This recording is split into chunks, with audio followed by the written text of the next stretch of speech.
Suicide के लिए उकसाने का आरोप कैसे साबित होता है और इसमें क्या सजा है, कितनी सजा है, ये सवाल हम में से हर किसी के मन में आता जरूर होगा। गौर करने वाली बात यह है कि दिशा सालियान और सुशांत राजपूत के सुसाइड के बाद से ही सुसाइड जैसे मामलों को इतनी गंभीरता से देखा जाने लगा है, वरना पहले तो सुसाइड के मामले ओपन एंड शट केस में शामिल थे। तो आज के इस वीडियो में हम जानेंगे कि आत्महत्या के लिए उकसाने का आरोप कैसे साबित होता है और इसमें सजा कितनी होती है। Hello and welcome to Uncut, मैं हूं आपके साथ आशीष सिंह। तो यहाँ सबसे पहला सवाल ये है कि सुसाइड के लिए उकसाने पर कानून सजा क्या देती है। तो इंडियन पीनल कोड यानी आईपीसी के सेक्शन 306 के मुताबिक कोई व्यक्ति आत्महत्या करता है और उसे यदि किसी ने इसके लिए उकसाया है तो उसे कानून के जरिए सजा दिया जा सकता है। गिल्टी होने पर दोषी को मैक्सिमम 10 साल जेल और जुर्माना देना पड़ सकता है। आमतौर पर दोषी से वसूला गया जो जुर्माना है वो मृतक के परिजनों को फाइनेंशियल हेल्प के तौर पर दिया जाता है। सुसाइड के लिए उकसाना हो या उकसाने की साजिश में शामिल होना हो, ये सब कुछ भारतीय कानून में अपराध की श्रेणी में आता है। आत्महत्या के लिए उकसाने के आरोप के तहत किसी को गिरफ्तार किए जाने पर उसकी जमानत सेशन कोर्ट से ही होती है। ये एक कंजनेबल, नॉन बेलेबल और नॉन कंपाउंडेबल यानी कि समझौता नहीं हो सकने वाला अपराध है।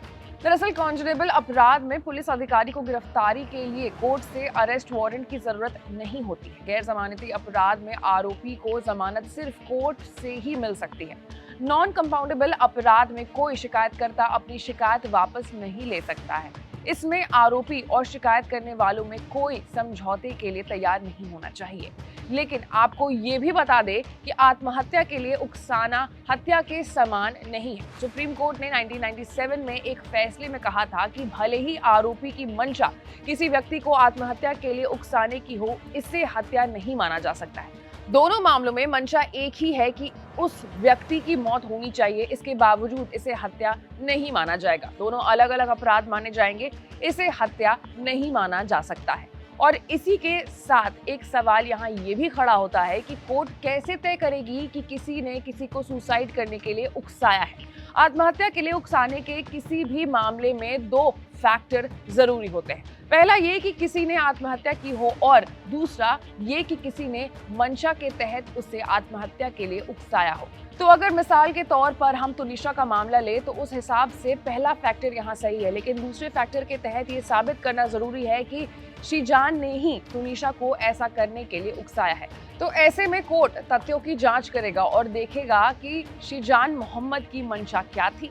क्या वो चाहता था कि तुनिशा आत्महत्या कर ले? यदि ऐसा नहीं हुआ तो उसे दोषी नहीं माना जाएगा। ऐसी तमाम बड़े खबरों से अपडेटेड रहने के लिए आपको अनकट को लाइक, सब्सक्राइब और शेयर करना होगा। मैं थी आपके साथ आशीष सिंह।